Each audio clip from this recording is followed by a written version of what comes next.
अस्सलाम वालेकुम वरहमतुल्लाहि वबरकातुहू। पिछले 5 साल से मुसलसल मेरे अम्मी अब्बा मेरे लिए रिश्ता तलाश कर रहे हैं। ना मेरा रिश्ता हो पा रहा है, ना निकाह।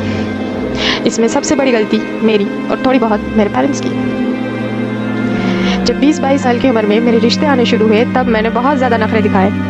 इधर नहीं करूँगी, उधर नहीं करूँगी, ये नहीं चलेगा, वो नहीं चलेगा, वगैरह वगैरह। और मेरे पेरेंट्स ने भी थोड़ा बहुत मेरा सपोर्ट लेते हुए ये बात रखी कि एजुकेशन कंप्लीट हो जाए, उसके बाद रिश्ता देखेंगे।